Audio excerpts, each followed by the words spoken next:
book of Micah is a profound message of God's justice and mercy, addressing the corruption and social injustices of Israel and Judah. During his time, Micah boldly confronted the wealthy and powerful who oppressed the poor, warning of God's impending judgment. Yet, his prophecy extends beyond judgment to a promise of restoration and hope. Micah 5:2 contains a remarkable prophecy about the Messiah. But you, Bethlehem Ephrathah, out of you will come for me one who will be ruler over Israel.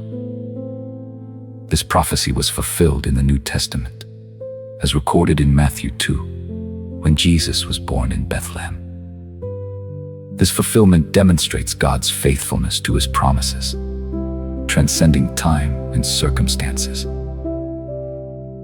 Micah's context was one of corruption and exploitation. The wealthy seized the lands of the poor and leaders distorted justice, manipulating courts for personal gain. Micah exposed these sins before God, calling the people to repentance and a life of righteousness.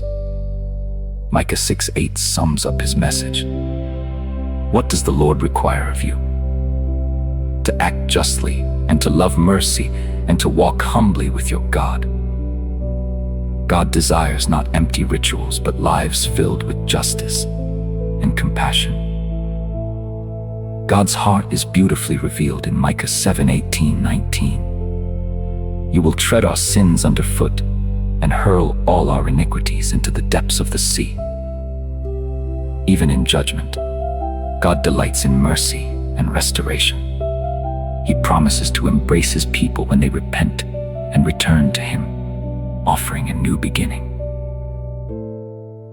The Holy Spirit speaks through Micah's words today. Are we living lives of justice, compassion, and humility? Are we caring for the vulnerable and walking in alignment with God's will? God desires more than outward worship. He calls us to reflect his justice and love in our daily actions. His voice invites us to be agents of change, healing, and hope in a broken world.